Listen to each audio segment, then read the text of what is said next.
পবিত্র ইসলামের ইতিহাসে এক গুরুত্বপূর্ণ শব্দ হলো ইজতেমা। ইজতেমা শব্দের অর্থ সমবেত হওয়া বা একত্রিত হওয়া। আর এই একত্রিত হওয়া শুধু মানুষের দেহে নয়, একত্রিত হওয়া মন, চিন্তা আর ইমানের পথে। হুগলি জেলার পুইনান আজ শুধু একটি গ্রামের নাম নয়, আজ এক বিশ্ব মুসলিম উম্মাহর এক পবিত্র মিলনস্থল। এই পবিত্র ময়দানে অনুষ্ঠিত হচ্ছে বিশ্ব ইজতেমা, যেখানে ধর্ম, ভাষা, জাতি বা দেশের কোনো ভেদাভেদ নেই। এখানে সবাই শুধু একজনের পরিচয়েই পরিচিত, তারা প্রত্যেকে আল্লাহর বান্দা। তাহলে প্রশ্ন আসে, কেন পুইনানে এই বিশ্ব ইজতেমা হচ্ছে? কারণ এই জায়গাটি বহু বছর ধরে তাবলিগ জামায়াতের দাওয়াত ও ইসলামী কাজের একটি গুরুত্বপূর্ণ কেন্দ্র। খোলা মাঠ, সহজ যাতায়াত এবং লক্ষ লক্ষ মানুষের সমাবেত নামাজ আদায়ের উপযুক্ত স্থান, এই সব মিলিয়েই পুইনান আজ ইজতেমার জন্য নির্বাচিত।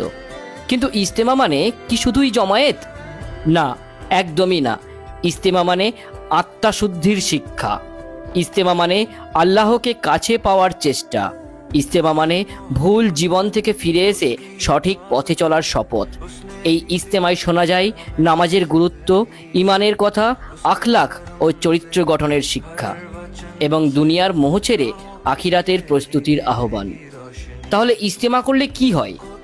ইজতেমায় অংশ নিলে মানুষ তার নিজের ভিতরের মানুষটাকে চিনতে শেখে, মন নরম হয়, হৃদয় ভরে ওঠে আল্লাহর জিকিরে।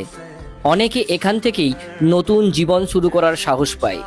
পুইনানে এই বিশ্ব ইজতেমা শুধু একটি ধর্মীয় অনুষ্ঠান নয়, এটা শান্তির বার্তা, ভ্রাতৃত্বের বার্তা, মানবতার বার্তা।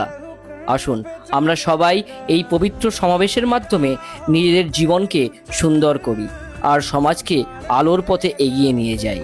পুইনান বিশ্ব ইজতেমা, যেখানে মিলিত হয় কোটি হৃদয়ের একটাই ডাক, নারায়ে তাকবীর, আল্লাহু আকবার।